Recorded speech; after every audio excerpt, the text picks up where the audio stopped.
October 2009. The rain had been falling over rural Japan for nearly 6 straight hours when Daniel Mercer's car finally lost signal somewhere outside Shizuoka Prefecture. He was an American documentary editor working for a small online horror channel based in Los Angeles. Most of his assignments involved fake ghost clips, internet mysteries, and exaggerated urban legends. Nothing serious. But this trip felt different from the moment he arrived in Japan. It started with a package. No return address, no sender name. Inside was an old mini DV tape wrapped in yellowed newspaper. Across the front, written in faded black marker, were 4 English words.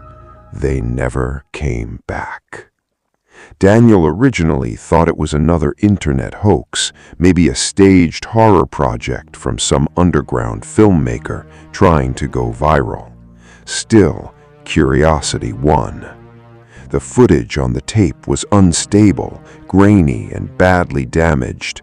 Most of it showed nighttime roads cutting through deep mountain forests. Occasionally, the camera jerked violently, as if the person filming was terrified. Then the audio changed. A woman's voice, old, weak, trembling. "Please, don't leave me here." The camera turned suddenly toward the trees, and for less than a second, Daniel saw her. An elderly woman standing between the branches, completely motionless despite the violent wind around her. Her face looked pale and stretched unnaturally thin, her dark eyes fixed directly into the lens. Then the tape cut to static. No credits, no explanation. Nothing. At first, Daniel assumed the footage was fictional until he noticed the timestamp, February 14th, 1987, and beneath it, a location marker translated loosely into English, Mount Obaste Road. That name bothered him immediately, because when he searched for it online, he found almost nothing. Only scattered references buried inside old Japanese forums discussing abandoned elders, disappearances, and stories about mountain roads where drivers claimed to see elderly women walking alone at night before suddenly vanishing. Most disturbing of all, several users warned people never to stop their car if they saw one. Daniel should have ignored it. Instead, 3 days later, he rented a vehicle and drove directly toward the mountains. Now, somewhere deep in the storm-covered roads outside Shizuoka, his GPS had stopped working completely. The forest around him looked endless. No houses, no streetlights, only black trees bending under heavy rain. Then, suddenly, his headlights caught movement ahead.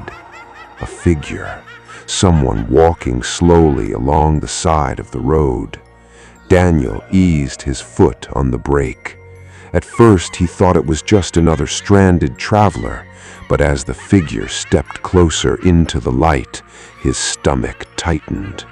It was an old woman, barefoot, wearing a faded gray kimono soaked by rainwater. And despite the freezing weather, she carried no umbrella, no bag, nothing. Her head remained lowered as she shuffled slowly forward. Then, without warning, she stopped walking and turned directly toward his car. Daniel felt every hair on his arms rise, because the woman's face looked exactly like the one from the tape, except now she was smiling. Daniel's hands froze around the steering wheel. For several long seconds, neither he nor the woman moved. Rain hammered against the windshield so violently it blurred the world outside into streaks of silver and black. Yet somehow, Through all that distortion, he could still see her smile perfectly clearly. It didn't look human. Not angry, not sad, just wrong. Like someone trying to imitate emotion after forgetting how real people smile.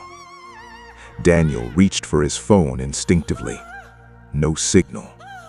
The old woman slowly lifted one trembling hand and pointed toward the passenger seat. A request, or maybe a command. Every instinct in his body screamed not to unlock the doors. But another part of him, the same reckless curiosity that made him fly across the world chasing ghost stories, wanted answers more than safety. He cracked the passenger window slightly. "You okay?" he asked. The old woman didn't respond immediately. Instead, she leaned closer, too close. Rainwater streamed down her hollow face as her lips barely moved. "You came back." Daniel frowned. "What?"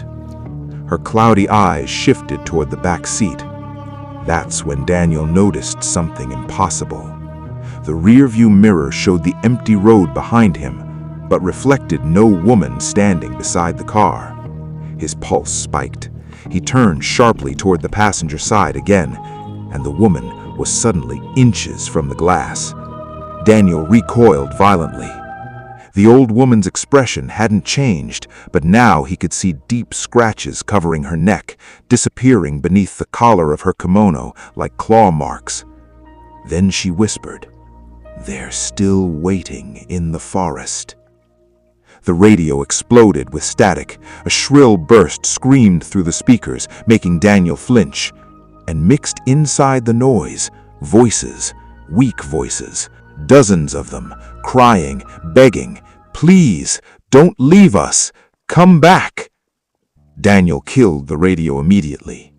Silence crashed over the car. Breathing hard, he looked outside again. The woman was gone. No footsteps, no movement, nothing but empty rain-covered roads stretching into darkness. What the hell? Before he could think further, headlights suddenly appeared behind him. Another car. An old white taxi rolled slowly to a stop several feet back. Relief flooded through him. The taxi driver stepped out holding an umbrella. He appeared to be in his late 60s, wearing thin glasses and a brown driver's coat. "You shouldn't stop here," the man called out in broken English.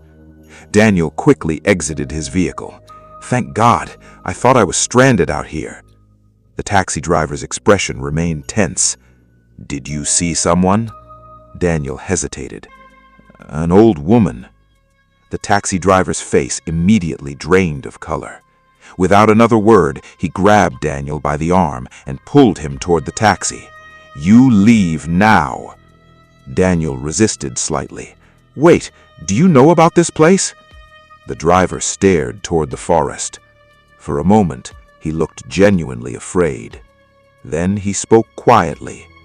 "Long ago, families brought old people here in winter." Daniel felt a chill crawl through him.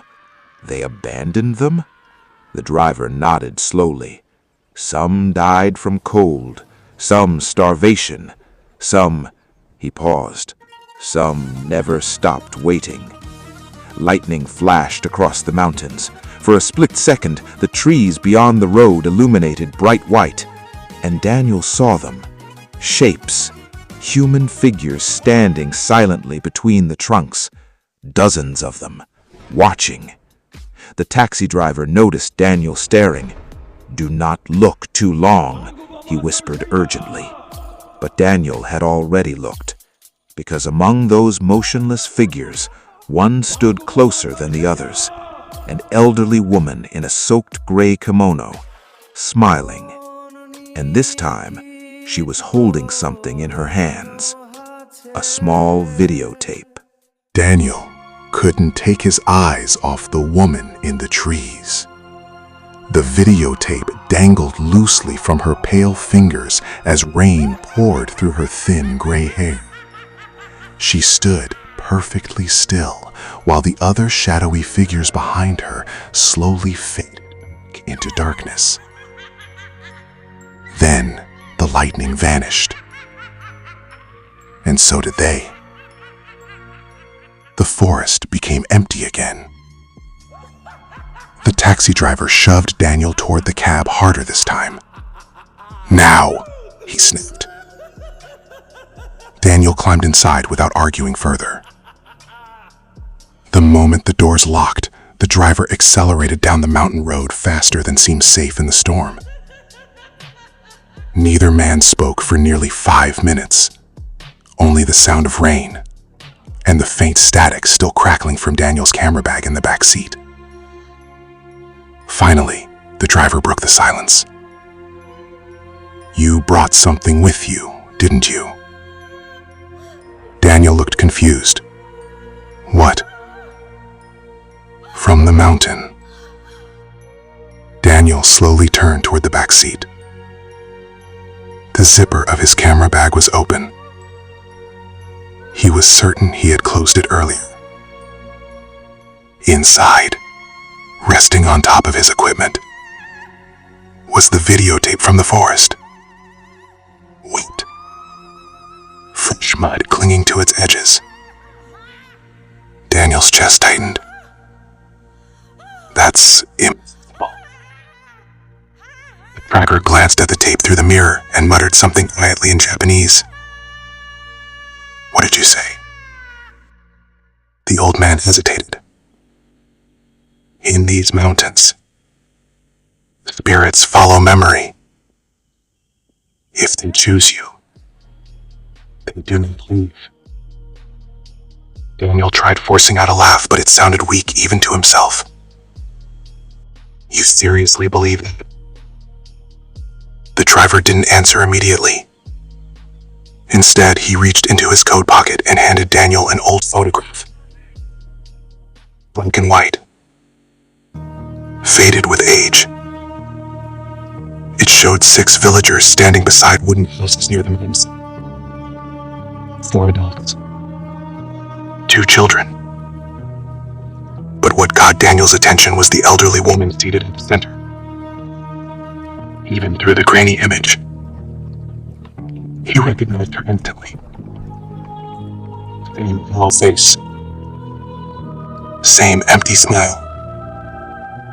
This photo was taken in 1956. The driver said quietly. Everyone in it disappeared during winter. I left there at the end. Aiming. "Who is she?" The driver tightened his grip on the wheel. No one knows her real name anymore. Another long silence filled the taxi. Then the driver finally spoke again. There was another story connected to this mountain. Daniel lived there. Years ago, the man continued. People began vanishing near abandoned train routes beyond the forest. Travelers claimed they boarded trains that never appeared on maps. Daniel frowned slightly. A ghost story. The driver shook his head slowly. No. Worse. Rain pounded further outside. The road cliffed further through thick fog now swallowing the mountains whole. They said the train stopped at a station that did not exist. Daniel felt a strange uneasiness settle into his stomach. The driver's fingers tightened around the steering wheel. Rocky. The name hit the car like a physical weight. At that exact moment, the radio suddenly turned on by itself. It screamed through the speakers. Then a voice emerged. Weak. Distorted. No stop. Victorian station. Daniel's blood ran cold. The driver slammed the brake violently. The taxi skidded sideways across the wet road before stopping inches from the edge of a steep cliff. Breathing heavily, both men stared ahead in horror. because through the thick wall of fog, long fog that appeared creeping directly through the mountain road. Absolutely couldn't have been there seconds earlier. And somewhere in the darkest ahead, or with the go through the storm. The whistle echoed again, closer this time, low, metallic, wrong. Daniel stepped out of the taxi before the driver could stop him. Cold rain instantly soaked through his jacket as fog rolled across the mountain road in heavy waves. The train tracks stretched into darkness on both sides, disappearing into the forest like they had always been there. But Daniel knew they hadn't. "There are no railways here," he muttered. The taxi driver remained frozen behind the wheel. His face had gone pale. "You must not stay. When the tracks appear, it means the boundary is opening." Daniel turned toward him. "Boundary?" The old man slowly shook his head. "In Japan, there are places where the world becomes thin." Another whistle screamed through the mountains. Then came the light, a single dim headlamp emerging through the fog far down the tracks. Daniel felt his stomach twist. The train moved silently at first, gliding through the darkness without the normal grinding of metal wheels. Only when it came closer did sound finally arrive, a deep rattling vibration that seemed to hum inside his chest. It looked ancient. Dark green paint peeling from its sides, windows stained yellow with age, and every single curtain inside was closed. The train slowed as it approached the crossing, then stopped directly in front of them. The doors slid open. No passengers exited. No conductor appeared. Nothing moved inside except flickering overhead lights. Daniel stared at the nearest carriage. Above the doorway, an old destination sign glowed faintly in cracked red letters. Kisaragi. The taxi driver whispered something under his breath like a prayer. Daniel couldn't explain why, but he suddenly felt drawn toward the open doors, as if something inside the train recognized him. "Don't!" the driver said sharply. Daniel ignored him. His heartbeat thundered in his ears as he stepped closer to the carriage entrance. The air around the train felt unnaturally cold, not winter cold, dead cold. Then he heard it, a soft voice coming from inside. "Daniel!" His blood froze. It sounded like his younger sister, Emily.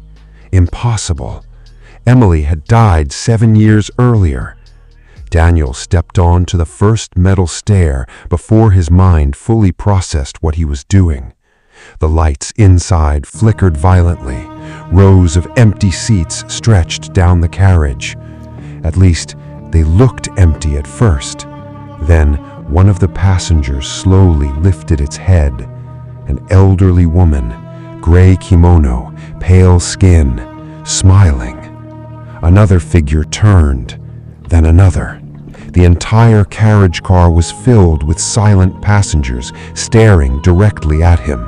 Old men, children, women with hollow faces, every single one soaking wet. And at the very end of the carriage, Daniel saw Emily. She stood motionless beneath the flickering lights, wearing the same blue hoodie she died in years ago after the car accident. Her face looked deathly pale, but her eyes were open. "Come home," she whispered softly. Daniel's body moved forward instinctively, one step, then another. The passengers never blinked, never moved, only watched. Suddenly, the taxi driver grabbed Daniel from behind and yanked him violently backward off the train. The doors slammed shut instantly. The train whistle erupted with a deafening scream, and then the entire train vanished into the fog. Gone. No tracks, no lights, nothing. Daniel collapsed onto the wet pavement, breathing hard. The taxi driver looked furious now. "You almost crossed over." Daniel stared at him in shock. "I saw my sister." That is how it tricks people. The old man grabbed Daniel's camera bag from the taxi and threw it onto the ground. "You need to understand something. These places are connected." Daniel looked up slowly. The mountain ghosts, the station, the disappearances, they are not separate stories. Lightning flashed overhead.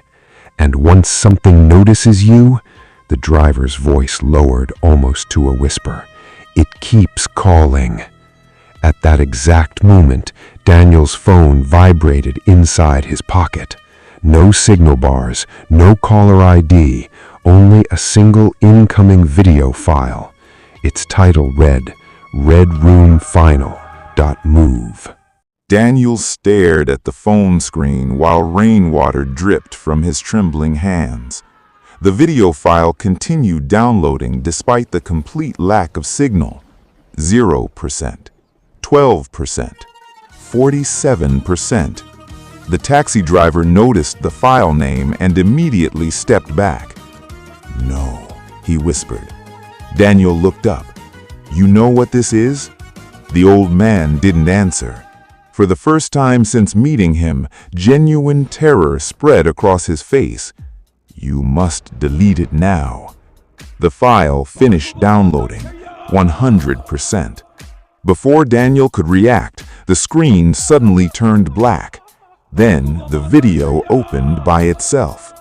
A red room appeared, small, windowless, dimly lit by a single flickering bulb hanging from the ceiling. The footage looked old, distorted like damaged VHS tape. At first, the room seemed empty. Then Daniel noticed movement in the corner, someone sitting against the wall. An elderly woman, gray kimono, her head lowered, motionless. Daniel's pulse quickened. The camera inside the video slowly moved closer toward her. Closer, closer. The bulb overhead flickered violently, and the woman began speaking softly in Japanese. The taxi driver immediately reached over and muted the phone. "Do not listen." Daniel frowned. "Why?" The old man swallowed hard. "Some stories are not meant to be heard completely." The woman inside the video slowly raised her head. Daniel's breath caught. Her eyes were gone. Only dark, hollow sockets remained. Then the screen glitched violently. For less than a second, another image flashed. A train platform, fog, a station sign, Kisaragi. The video cut back to the red room. Now the woman was standing much closer to the camera than before. Impossible close, as if several seconds of footage had vanished. Then another voice appeared. A child's voice, soft, distorted. "Do you like the red room?" The phone speaker turned back on by itself. Static screamed through the darkness around them. Daniel nearly dropped the device. The child giggled. Then the video froze, but not before Daniel noticed something hidden behind the woman. Words scratched on the red wall. In English, "They are still on the train." The screen abruptly went black. A few seconds later, Daniel's phone shut off completely. Dead battery, even though it had been fully charged earlier that night. Silence filled the mountain road. Neither man spoke. Then, somewhere deep in the forest, they heard footsteps, slow, dragging, coming closer through the trees. The taxi driver grabbed Daniel's arm tightly. "We leave now." They rushed back toward the cab, but before Daniel entered, he glanced once more toward the forest and saw them. Dozens of figures standing between the trees again, not moving, only watching. Among them stood the blind woman from the video. Beside her, a little girl in a red dress, and behind them both, an old train slowly emerging through the darkness without sound, its windows filled with pale faces, waiting. The taxi driver slammed the accelerator. The car sped down the mountain road while the ghostly train disappeared behind the storm. For nearly 20 minutes, neither spoke, until Daniel finally broke the silence. "What is happening to me?" The old driver kept his eyes fixed on the road. "There are stories in Japan," he said quietly, "that behave like infections." Daniel frowned. "What does that mean?" The driver hesitated before answering. "The more you learn about them, the closer they get." Rain continued hammering against the windshield. Then the driver reached into his pocket and handed Daniel a folded newspaper clipping.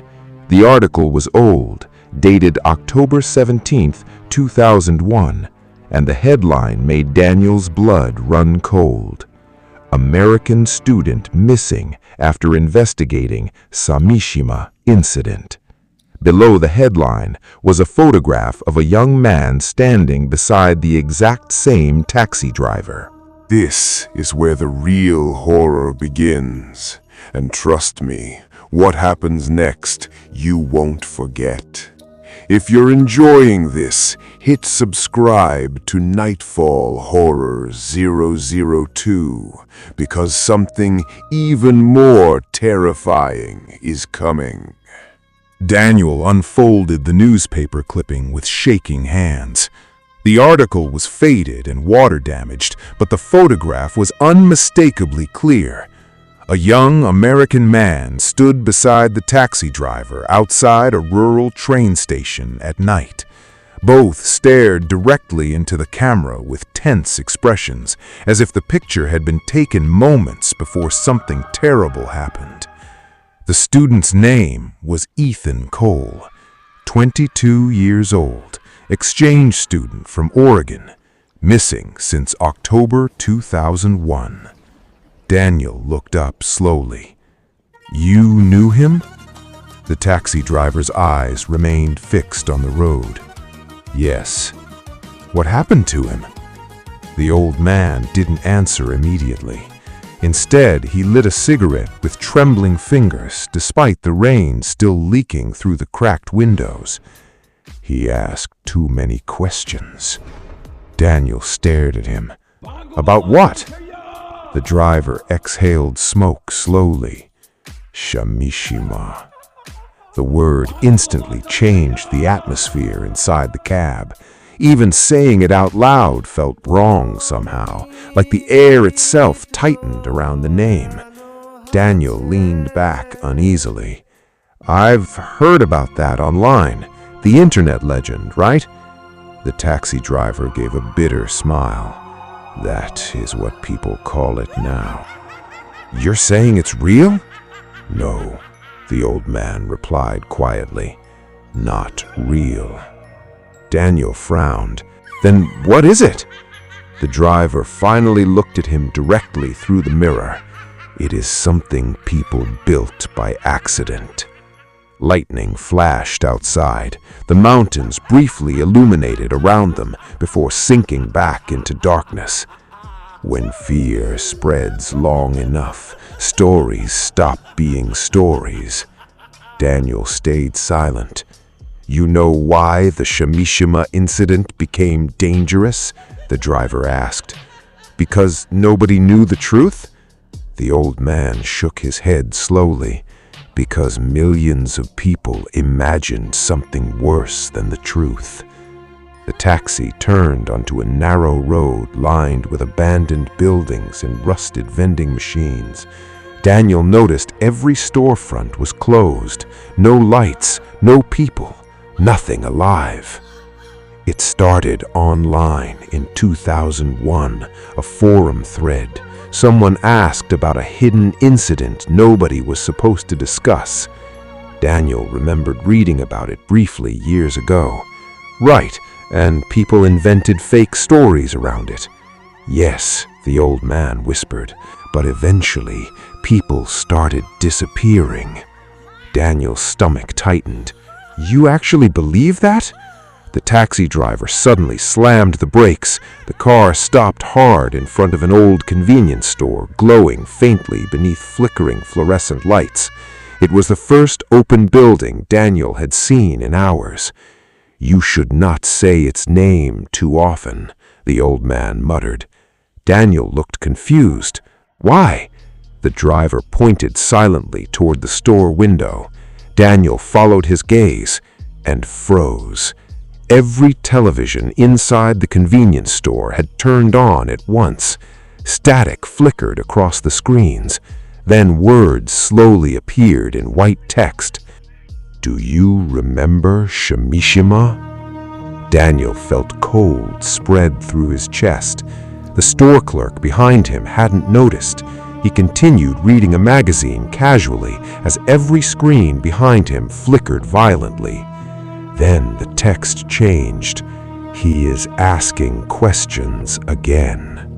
Daniel immediately turned toward the taxi driver. "What the hell is this?" The old man's voice dropped to barely a whisper. "It found you faster than I thought." Before Daniel could respond, all the televisions suddenly went black. For 1 second, the dark screens reflected the inside of the taxi perfectly, except for one detail. There was someone sitting in the back seat behind Daniel, a pale young man with hollow eyes, water dripping from his clothes, the missing American student from the newspaper, Ethan Cole. And slowly, he smiled. Daniel spun around violently. The back seat was empty.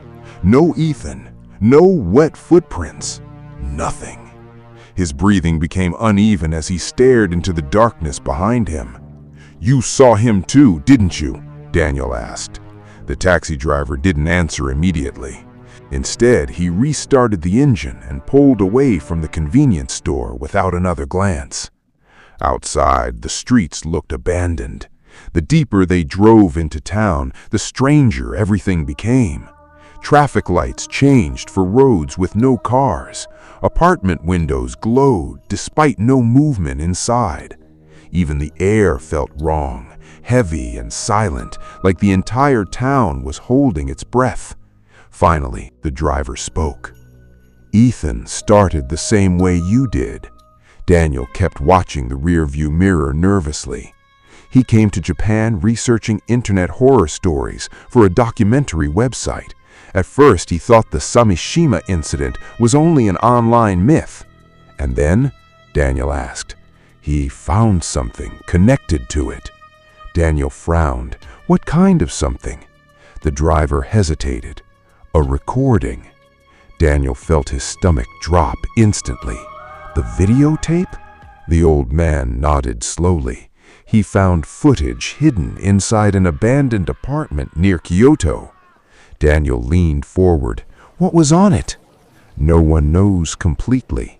Ethan only described fragments before he disappeared. The taxi passed beneath a flickering street lamp. For a split second, Daniel thought he saw figures standing motionless at the far end of the road, watching the cab pass. Then darkness swallowed them again. What fragments? Daniel asked quietly. The driver's hands tightened around the wheel. A red room, a train station, voices asking questions. Daniel's chest tightened, exactly the same things he had seen. The old man continued. Ethan believed all the legends were connected somehow. Ubasute, Kisaragi Station, the Red Room, Samishima. Daniel looked at him carefully. Connected how? The driver gave a tired smile. He thought they were feeding each other. Rain continued tapping softly against the windows now, lighter than before. When enough people fear a story, the story grows stronger. It changes shape. It learns. Daniel tried forcing logic into the conversation. That doesn't make sense. No, the driver agreed quietly. It doesn't. The taxi slowed near a narrow alleyway buried between old apartment buildings. At the far end stood a small internet cafe, glowing faintly blue through dusty windows. The driver parked. This is where Ethan was last seen alive. Daniel stared at the building. "You brought me here? You need to understand what you are inside now." The words sent a chill through him. Before Daniel could respond, his phone suddenly powered back on inside his pocket. Battery 1%. No signal. One unread message. Sender unknown. Hands trembling slightly, Daniel opened it. Attached was a photograph. It showed him standing outside the taxi just minutes earlier during the storm near the mountain crossing. But Daniel had never seen anyone taking pictures. Below the image was a single sentence: "You should not have gotten off the train." Daniel looked up slowly. The taxi driver was staring at him with visible fear now. Then another message arrived, this time containing only a video thumbnail. The timestamp read, "Recorded 3 minutes from now."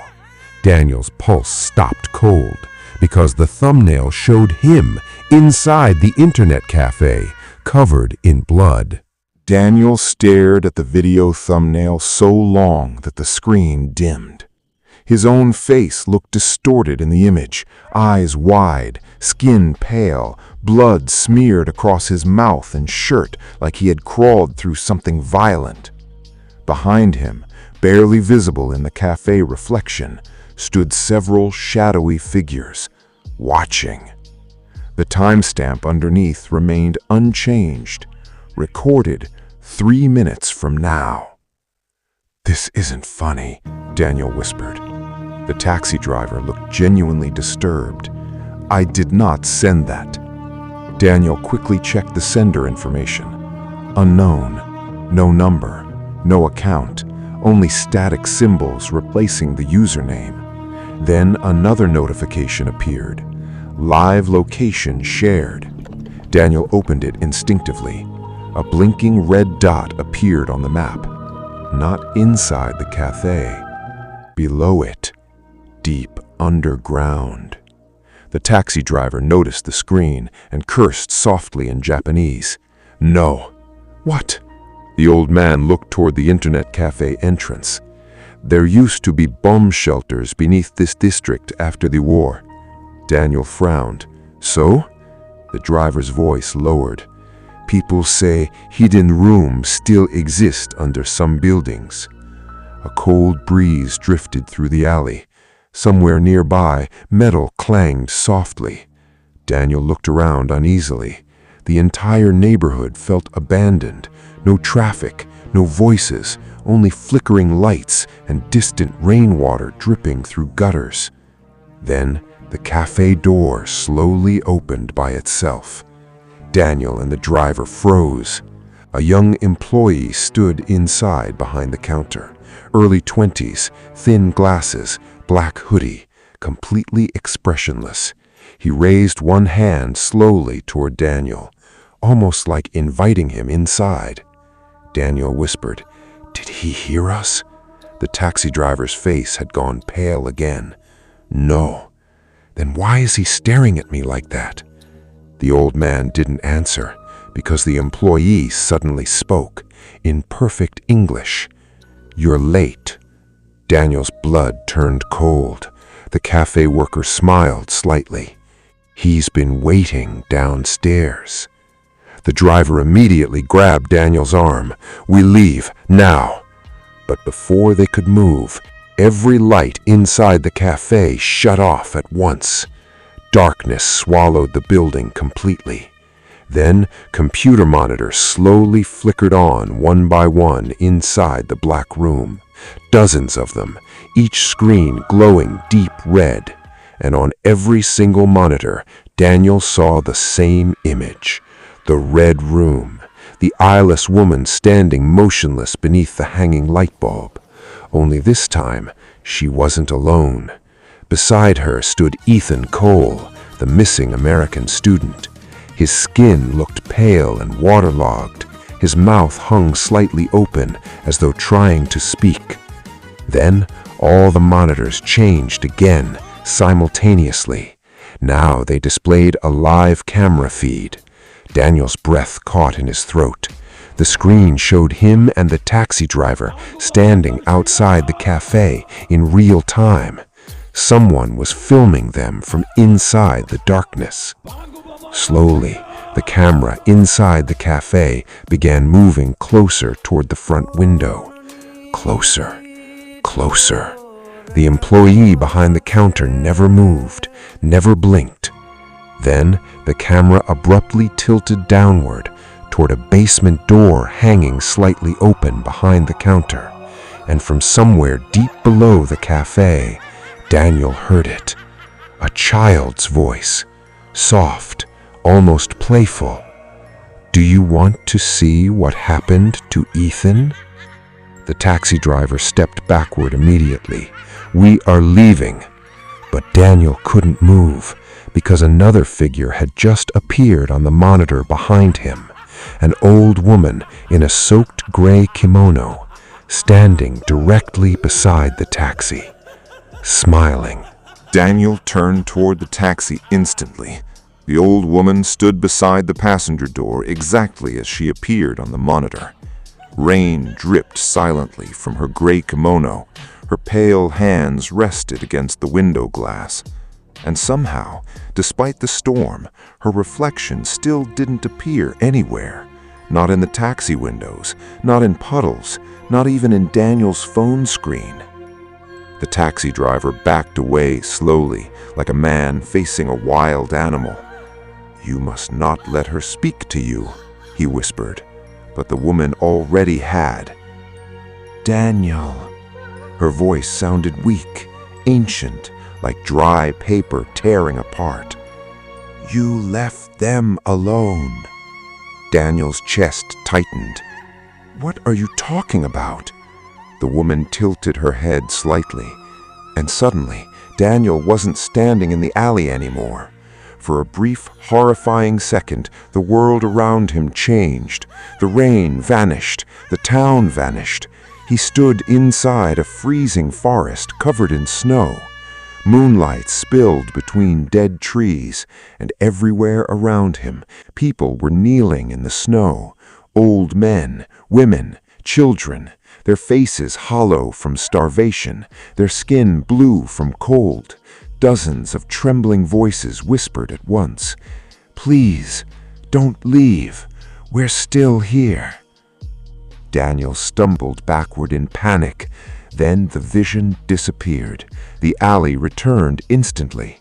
The old woman remained standing beside the taxi, smiling faintly. Daniel's legs nearly gave out. "What did she do to me?" The taxi driver grabbed him firmly. "She shows memories." "Those weren't my memories." "No," the driver said quietly. "They belonged to the mountain." Before Daniel could process the words, a scream erupted inside the internet cafe. Human, terrified. The employee behind the counter suddenly collapsed out of view. Every monitor inside flickered violently. Then all the screens displayed the same sentence. "She found another one." The basement door behind the counter slowly creaked wider, open. Darkness waited below, and from somewhere underneath the building came the sound of a train whistle. Daniel stared in disbelief. "That's impossible." The taxi driver looked ready to flee, but Daniel's phone vibrated again. Another video file. Auto upload complete. Without touching anything, the video began playing. Shaky footage appeared. Someone holding a camera was descending concrete stairs underground. Heavy breathing echoed through the speakers.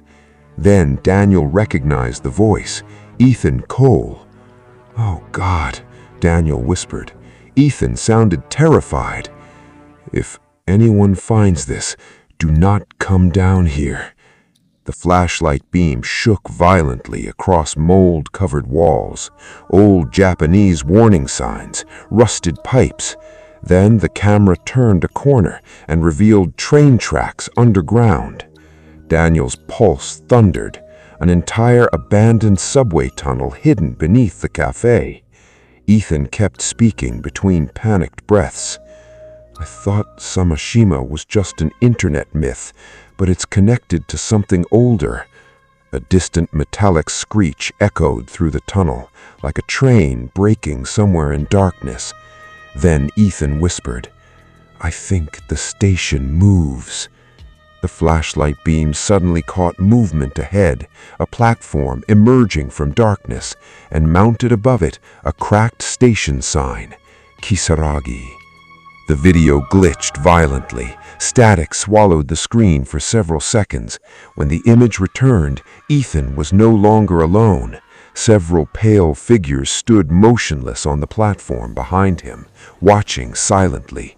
Then one of them slowly stepped forward into the flashlight beam, an eyeless little girl in a red dress. Then the video abruptly ended. Daniel lowered the phone slowly. The alley had become completely silent now. Even the rain had stopped. The taxi driver stared toward the basement entrance with pure dread. Then, from somewhere deep below the cafe, a little girl's laughter echoed upward through the darkness, and the underground train whistle sounded again, closer this time. The whistle echoed beneath the ground like something alive, long, low, breathing through metal lungs deep underneath the city. Daniel stared at the basement entrance while every instinct told him to run. But another feeling had begun overpowering the fear, curiosity. The same dangerous curiosity that had brought Ethan Cole here years earlier. The taxi driver stepped backward toward his cab. "If we stay," he warned quietly, "it will notice both of us completely." Daniel looked at him sharply. "What does that even mean?" The old man's expression darkened. "It already knows your name." A cold silence settled over the alley. Then Daniel's phone screen suddenly lit up again. Battery 0%. Yet somehow it remained on. A new message appeared. "He is still waiting at the platform." Attached below was a single photograph. Daniel's blood froze instantly. The image showed Ethan Cole standing inside the underground station. But the picture looked recent, very recent. Ethan's skin appeared pale and sickly, but he hadn't aged at all since 2001. 25 years. No aging, no decay, just the same terrified expression, frozen in time. Behind him, blurred in darkness, stood the eyeless girl, her small hand resting gently on his shoulder. Daniel looked toward the driver. "This can't be real." The old man answered softly, "You already crossed the boundary when you stepped onto the train." The fluorescent lights inside the cafe began flickering violently now. Then every monitor shut off simultaneously. Darkness swallowed the building. Only the basement door remained visible, open wider than before, waiting. Daniel swallowed hard. If Ethan is alive down there, he is not alive. The answer came instantly, cold, absolute. The taxi driver looked genuinely shaken now. "You need to understand something. These stories survive because people keep following them deeper." Daniel looked back toward the stairs. Then he heard it, a faint voice rising from below. "Daniel." Emily, his sister's voice again, soft, weak, crying, "Please." Daniel's heart clenched painfully. The taxi driver grabbed his shoulder. "It is copying her." But Daniel barely heard him anymore. The voice sounded so real. Then another voice joined it, Ethan's. "If you leave now, it won't stop."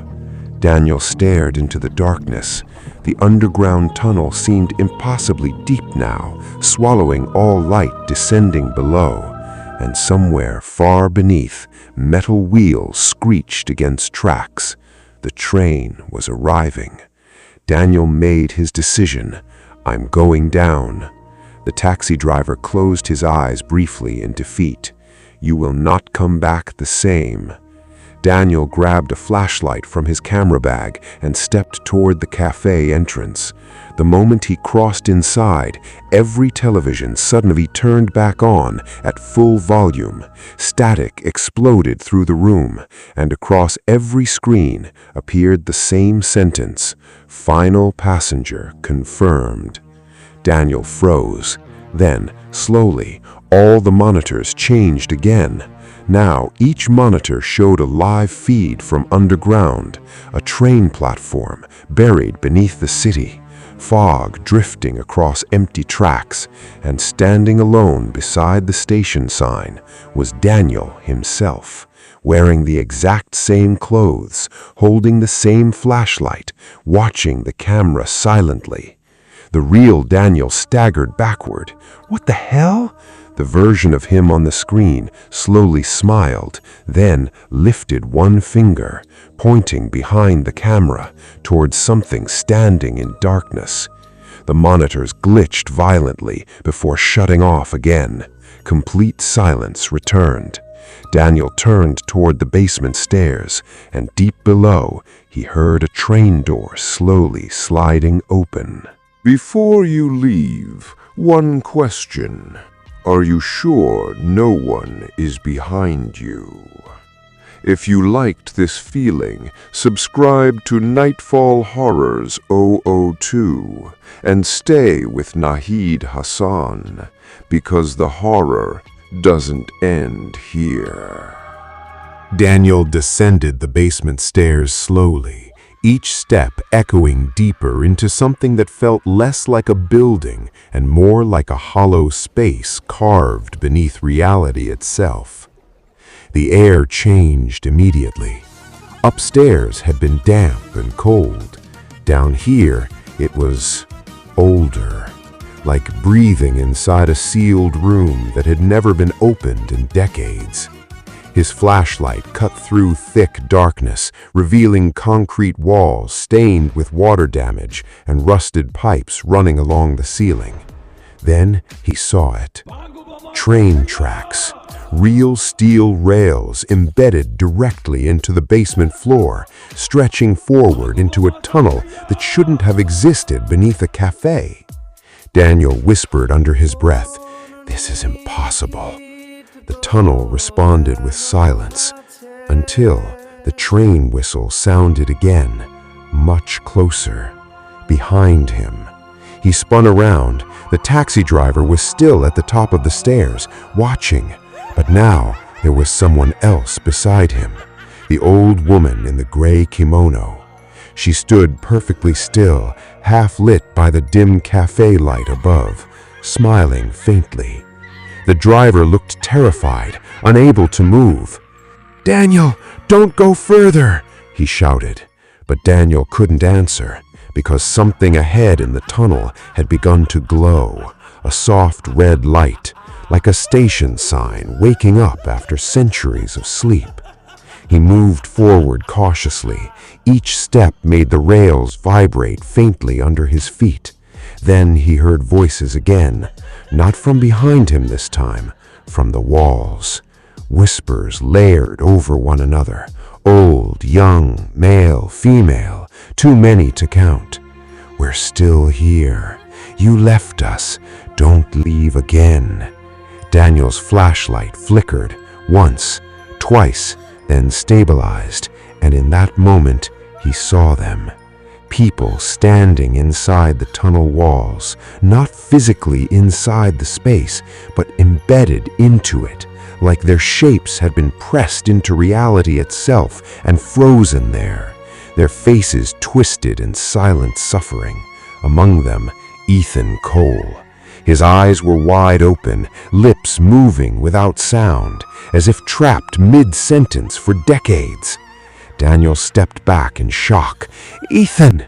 Ethan slowly turned his head and mouthed one word: "Run." A deep metallic scream echoed through the tunnel. The rails vibrated violently. The ground began to shake.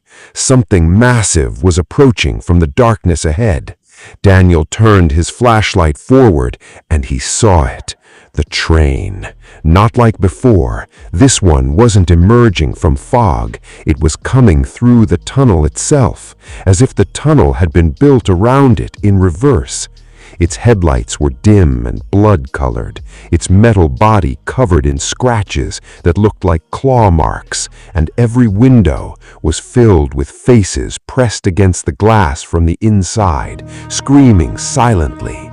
Daniel stumbled backward, but the rails beneath him suddenly lit up, glowing faint red, guiding him forward, like a path that refused to let him escape. Then a voice came from behind him, soft, familiar. "Emily." "Daniel, I'm here." He turned and saw her standing at the tunnel entrance. Same blue hoodie, same calm expression, just like the memory. She smiled gently. "Come home." The train whistle pierced through everything. The tunnel lights, if they could be called that, flashed violently. The taxi driver's voice echoed faintly from above. "Don't listen!" But Emily stepped closer, and the train was now only seconds away. Daniel stood frozen between two impossible choices. Behind him, escape. Ahead, answers. And between them, something that had already decided he belonged here. The train doors began to open while still moving. The train didn't stop. It simply opened its doors while still moving, scraping through the tunnel with a sound like metal tearing through bone. Daniel felt the pressure shift in the air, like the entire underground system had inhaled at once. Behind him, Emily stood motionless at the tunnel entrance. Ahead, the train roared closer. And in the space between both worlds, Daniel realized something terrifying. Neither side was waiting for him to choose. Both were already pulling him in. "Daniel!" Emily's voice softened again. Not urgent, not frightened, almost rehearsed. The kind of voice someone uses when they already know the ending. The train's headlights washed over him in a violent red glow. Every shadow in the tunnel stretched backwards, as if reality itself was being dragged toward the open doors. Inside the carriages, faces pressed against the glass, dozens of them, hundreds, all watching Daniel with the same hollow expectation. The doors were now directly in front of him, open, inviting, and impossibly cold. From inside the train, Ethan Cole stood near the doorway. His lips moved again. This time Daniel could hear him clearly over the roar. "Don't let her take you!" Daniel's breath caught. Emily stepped closer from behind. Her footsteps made no sound on the concrete. "You don't have to be afraid anymore," she said softly. "You already came back." Daniel shook his head. "No, you're not real." Emily tilted her head slightly. For a brief moment, her expression flickered. Not anger, not sadness, just something like disappointment. "That's what they always say at first." The train's wheels screeched violently as it slowed just enough for the doorway to align with Daniel. A hand reached out from inside, not Ethan's, too many fingers, too long, too pale. It grabbed the air just inches from Daniel's face before pulling back, like something testing the boundary. The tunnel lights above began flickering in a pattern, slow, predictable, like a heartbeat syncing with the train. Daniel turned his head slightly. Behind the train, deeper in the tunnel darkness, he saw something else approaching. A second structure, Not a train, not a station, but a shape made of corridors, staircases, and platforms stacked in impossible geometry. A station forming itself out of darkness, and above it, glowing faintly, Kisaragi. Ethan shouted again from inside, "Now!" Daniel acted without thinking. He ran, not toward Emily, not toward the train, but sideways, between reality's breaking points, grabbing onto the edge of the moving door as the train surged forward. His body slammed against metal, pain shot through his arms, wind roared around him. Inside the carriage, passengers turned their heads in perfect synchronization. Emily's voice echoed behind him one last time, but it wasn't calling anymore. It was counting. In 3, in 2. Daniel forced himself inside just as the doors slammed shut. The impact knocked him to the floor. Everything went silent. The train continued moving, but now there was no sound of rails, no vibration of tunnels, only smooth, endless motion. Ethan stood over him. "You shouldn't have come," he said quietly.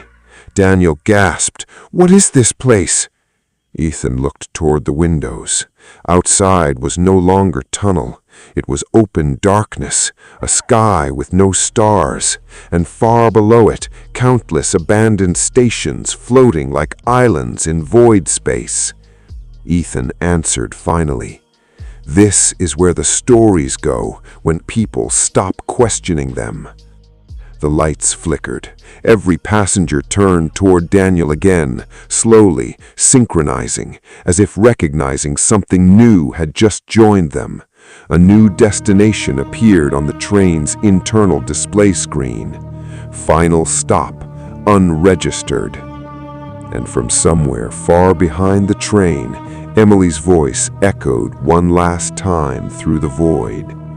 "Welcome back." The words, "Welcome back," lingered in the train like a stain that refused to fade. Daniel stayed on the floor, gasping, trying to convince himself his lungs still belonged to his body. But something was already different. The air inside the carriage felt heavier, layered, as if multiple versions of the same moment were overlapping. Ethan reached down and pulled Daniel up.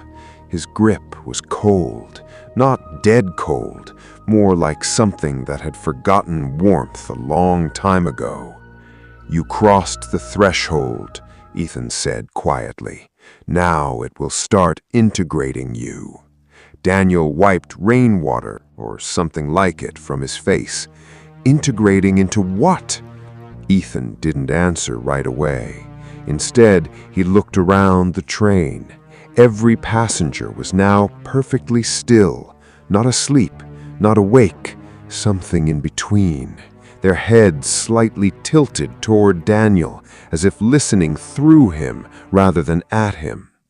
This train doesn't travel distance, it travels acceptance. Daniel frowned. "That makes no sense." "It doesn't have to," Ethan replied. The train lights dimmed suddenly, then brightened again, but this time the brightness felt wrong, too even, too controlled, like someone adjusting a simulation. Daniel noticed the windows again. Outside had changed. The void was gone. Now there was a landscape, but not Earth, not any place he recognized. A vast expanse of fragmented environments floating together, sections of forests, mountain roads, empty classrooms, hospital hallways, and train platforms, all drifting like broken memories stitched into one impossible world. And between them, silhouettes walking endlessly. Daniel pressed his hand against the window. "Those are people?" Ethan nodded. "Some are real, some are memories, some are stories that got too strong to disappear." The train suddenly jolted, not physically, but conceptually, like reality itself hiccuped. A loud announcement echoed through the carriage speakers, but the language kept shifting mid-sentence. Japanese, English, static, whispering, finally stabilizing into one clear line. Passenger integration process initiated. Daniel stepped back immediately. What does that mean? Ethan's expression tightened. It means the train is deciding what you are supposed to become. At that moment, a faint sound began echoing from the walls. Children laughing, slow at first, then overlapping, then multiplying. The passengers began to move again, not randomly, synchronized, every single head slowly turning toward Daniel at once, even the ones who had no eyes. Daniel backed away toward the door, but Ethan stopped him. Don't run. That triggers recognition. Recognition of what? Ethan's voice dropped. The red room is part of this train. The lights flickered again, and suddenly the carriage transformed. For a split second, Daniel wasn't inside a train anymore. He was inside the red room. Same dim bulb, same cracked walls, same eyeless woman standing motionless in the corner. She turned her head slightly, and for the first time, she spoke clearly. "You brought him with you." Daniel gasped and snapped back into the train. Ethan was staring at him now with alarm. "What did you just see?" Before Daniel could answer, the floor beneath them lit up. A glowing map appeared across the entire carriage floor, routes branching in impossible directions, and one path highlighted in deep red. Ubasute Lair. Ethan stepped back. No, that lair shouldn't be accessible. Daniel looked at him. "What is it?" Ethan hesitated, then answered slowly. "It's where abandoned things go when they are still waiting to be found." The train began to slow, not toward a station, toward something forming ahead, a shape emerging from the fragmented void outside, a mountain. Daniel's breath caught because it looked exactly like the one from the old tape, and standing along its paths were countless elderly figures, all walking upward in silence, toward nowhere, and waiting for someone to come back for them. The train doors began to open again. "Welcome back." The words lingered in the train like a stain that refused to fade. Daniel stayed on the floor, gasping, trying to convince himself his lungs still belonged to his body. But something was already different. The air inside the carriage felt heavier, layered, as if multiple versions of the same moment were overlapping. Ethan reached down and pulled Daniel up. His grip was cold, not dead cold, more like something that had forgotten warmth a long time ago. "You crossed the threshold," Ethan said quietly. "Now it will start integrating you." Daniel wiped rainwater or something like it from his face. Integrating into what? Ethan didn't answer right away. Instead, he looked around the train. Every passenger was now perfectly still, not asleep, not awake, something in between. Their heads slightly tilted toward Daniel, as if listening through him rather than at him. "This train doesn't travel distance, it travels acceptance," Ethan finally said. Daniel frowned. "That makes no sense." "It doesn't have to," Ethan replied. The train lights dimmed suddenly, then brightened again. But this time, the brightness felt wrong, too even, too controlled, like someone adjusting a simulation. Daniel noticed the windows again. Outside had changed. The void was gone. Now there was a landscape, but not earth, not any place he recognized. A vast expanse of fragmented environments floating together. Sections of forests, mountain roads, empty classrooms, hospital hallways, and train platforms, all drifting like broken memories stitched into one impossible world. And between them, silhouettes walking endlessly. Daniel pressed his hand against the window. "Those are people?" he asked. Ethan nodded. "Some are real. Some are memories. Some are stories that got too strong to disappear." The train suddenly jolted, not physically, but conceptually, like reality itself hiccuped. A loud announcement echoed through the carriage speakers, but the language kept shifting mid-sentence.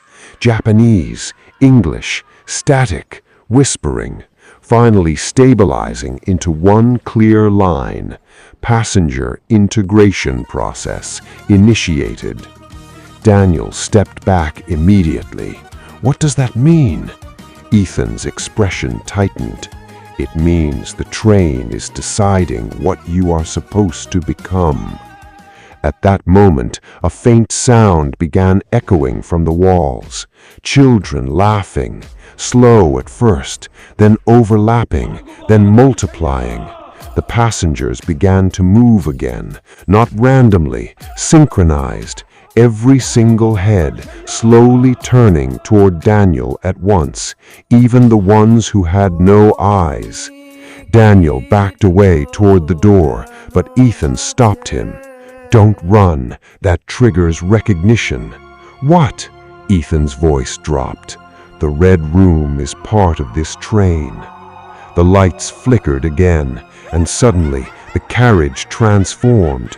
For a split second, Daniel wasn't inside a train anymore. He was inside the red room. Same dim bulb, same cracked walls, same eyeless woman standing motionless in the corner.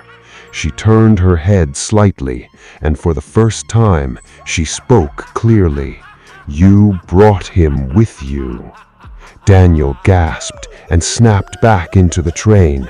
Ethan was staring at him now with alarm. "What did you just see?" Before Daniel could answer, the floor beneath them lit up. A glowing map appeared across the entire carriage floor, routes branching in impossible directions, and one path highlighted in deep red. Ubaste layer. Ethan stepped back. No, that layer shouldn't be accessible. Daniel looked at him. "What is it?" Ethan hesitated, then answered slowly. "It's where abandoned things go when they are still waiting to be found." The train began to slow, not toward a station, toward something forming ahead, a shape emerging from the fragmented void outside. A mountain. Daniel's breath caught, because it looked exactly like the one from the old tape, and standing along its paths were countless elderly figures, all walking upward in silence toward nowhere and waiting for someone to come back for them. The train doors began to open again. The doors opened before the train had fully stopped. Cold air rushed inside, not wind, but something older, like breath held underground for centuries, finally being released. Daniel stared at the mountain outside the carriage. It was the same mountain from the first tape, the same trees, the same narrow paths, but now it stretched infinitely upward, folding into itself like a staircase that had forgotten where it was going. Ethan grabbed Daniel's arm. "If you step out, you don't return to the train." Daniel looked him sharply. "And if I stay?" Ethan's silence was answer enough. The passengers inside the carriage began moving again, slowly standing, one by one, not walking toward Daniel anymore, walking toward the open doors, as if something outside was calling all of them at once. The eyeless woman from earlier stepped forward first, then the child in the red dress, then dozens of others, all silent, all obedient. Daniel backed toward the opposite side of the carriage. "This is insane," he whispered. "They're just following it, like they've done this before." Ethan's expression tightened. "They have." The woman in the gray kimono suddenly appeared at the doorway outside the train, not boarding, not leaving, just standing there, watching. Her smile was gone now. Her face was calm, almost relieved. "You finally brought them back," she said softly. Daniel froze. "What?"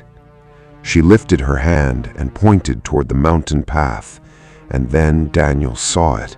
Not just figures walking, but chains, invisible ones, stretching from each passenger toward the mountain outside, pulling them, guiding them upward, as if the train itself had been carrying unfinished stories all this time, and now it was releasing them back into their origin. Ethan whispered urgently, "This is the return cycle. Everything that gets taken eventually gets sent back to its lair." Daniel shook his head. "Taken by what?" Ethan looked at him. "The system that keeps the stories alive." The train lights flickered violently. The mountain outside began to shift. Paths rearranged themselves, trees bent in unnatural directions, and suddenly Daniel saw something he wasn't supposed to see. At the peak of the mountain, standing perfectly still, was himself, watching, waiting, smiling. Daniel stumbled backward. "No, that's not possible." Ethan grabbed him harder. That's what the integration looks like when it's almost complete. The passengers were now fully outside the train, walking upward in a silent procession. Even Ethan looked conflicted, as if part of him wanted to join them. The taxi driver's voice suddenly echoed from nowhere. "Daniel, don't let it finish the loop." Daniel turned sharply. The driver was standing at the far end of the platform that had appeared beside the train, but he looked older now, tired, like he had been repeating the same warning for years. "This is how Ethan disappeared," the driver shouted. "He stepped into the return lair." Ethan froze. Daniel looked between them. "Which one of you is telling the truth?" The driver pointed at Ethan. "He is already part of it." Ethan didn't deny it. That silence said everything. The mountain outside suddenly trembled, and from deep within its layers, a train whistle answered. Not from behind them, from above. The sky itself began to open like a cracked mirror, and Daniel realized something horrifying. The train wasn't arriving at the mountain was arriving at the train. The doors widened further. Waiting, final alignment beginning. Ethan spoke one last time, barely audible. "If you don't choose now, it chooses for you." Daniel looked at the mountain, at the endless climb of forgotten people, at himself waiting at the top, then at the train behind him, and everything inside it. The doors fully opened. This video is over. But the story isn't. Because Nahid Hassan was never found. And if your phone turns on by itself tonight, just know you've been chosen. Subscribe to Nightfall Horrors 002 because you're not safe anymore.